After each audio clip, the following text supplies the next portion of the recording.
O gecə Neymin Şaban daxil olur. Sizə əməlləri deyim ki, sonra eşidib gec olar, eşidərsiniz, qurabıcaqda əməl eləmərsiniz. Gecə çox tövsiyə olunan 2 dənə dua var. Bir istiğfardır, özümüzün bağışlanmasıdır. Bir də dövrün imamının zuhurunun təcil olmasını istəyin. 365 gün varsa, 364 gün bizim olsun, bir günə dövrün imamı olsun.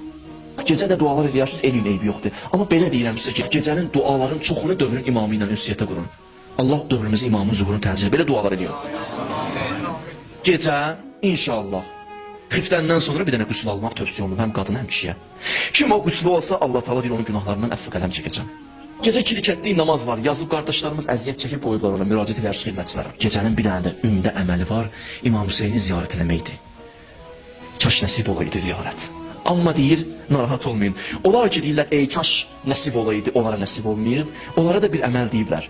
İmkan olsa bir hündür yerə çıxmaq, bir damın üstünə çıxmaq, oradan üzünü tutmaq Kərbəlaya tərəf, bir dənə kəlmə deyəcəksən. Əssəlamu aleykə ya Əba Əbdillah. Bir cümlə. İndi imkanın yoxdur çıxmağa, bir yerdə dayan, üzünü tut o tərəfə. Amma belə deyilib də, bir dənə salam verici olmasa. Bu şəxslə deyir, əgər kim bu əməli eləsə, 124 min Peyğəmbərin özü əlbəəl bunu ilə görüşər. Mələklər bunu ilə görüşər. Əlbəttə, əlbəəl görüşməyin də mənası var.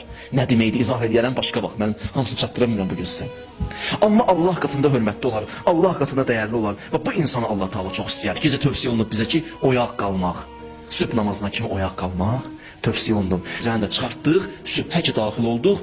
Yəni, bazar günü tövsiyə olunan ən böyük əməllərdən biri nədir? Oruç tutmaqdır. Çox böyük tövsiyə olunub. Və orucu tutandan sonra demirəm bu məscidə. Özünüz bilərsiniz, hara gedirsiniz gedin. Oradakı Allah'tan danışılır, dindən danışılır, hara gedirsiniz gedərsiniz. Həmən oruc halda da eybi yoxdur. Gəlib o məclisdəki dövrün imamının məclisində iştirak edəsiniz. Bunun əcri mükafatı olduqca çoxdur. Mən bunu dilimlə sizə deyə bilmərəm. Amma o əziyyətə qatlaşmaq bir gün eybi yoxdur. Adam adsız gələ, su ilə aça, xurma ilə aça, otura məclisdə.